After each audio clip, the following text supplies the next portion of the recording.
बिस्मिल्लाहिर्रहमानिर्रहीम। Hunger stone क्या हैं और ये कौन से दुनिया के खित्ते में पाए जाते हैं, आइए हम आपको इसके बारे में एक रिपोर्ट बताते हैं। खुश्क साली के बाद यूरोप में नमूदार होने वाले पत्थर जो गुर्बत का ऐलान करते हैं, बारिश न होने और गर्मी के तवील सिलसिले के बायस मुतअद्दिद यूरोपी ममालिक खुश्क साली के बायस मुतासर हैं।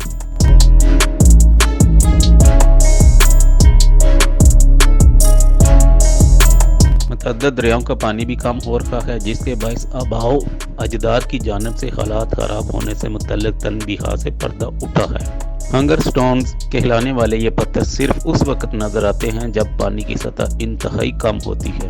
इन पत्थरों पर गुज़श्ता अदवार के अफराद की जानिब से पैगामात कंदा हैं, जिससे गुज़श्ता अदवार में होने वाली कहत साली और उसके बायस पेश आने वाली मुश्किलात के बारे में मालूम होता है।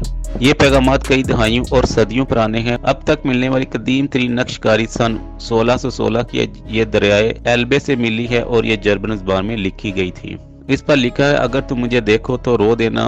एक और पत्थर पर यह इबारत करना है कि जिंदगी फिर से फले फूलेगी जब ये पत्थर दोबारा गायब होगा।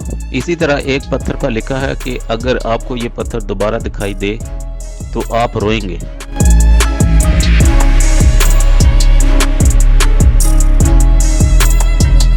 माजी में जब दरियाओं में पानी की सतह कम हो जाती तो उसका मतलब लोगों के लिए मुश्किलात और गुर्बत हुआ करता था। खुश्क साली के बायस फसलें तो तबाह होती ही हैं, लेकिन ये उन गुजरगाहों के खात्मे का सबब भी बनते हैं जिनके जरिए खुराक की आमदोरफ्त को यकीनी बनाया जाता है। माजी में वस्ती यूरोप, जिसमें ऑस्ट्रेलिया, चीकिया, जर्मनी, हंगरी, पोलैंड और स्विट्जरलैंड के हिस्से भी शामिल हैं, का दारोमदार दरियाओं के किनारों पर मौजूद ज़रख़ेज़ ज़मीन से उगने वाली खुराक पर होता था। जर्मन ज़बान में इन पत्थरों के लिए हंगरस्टोन का लफ्ज़ इस्तेमाल होता है, जिसका तर्जुमा हंगर स्टोन के तौर पर किया जाता है।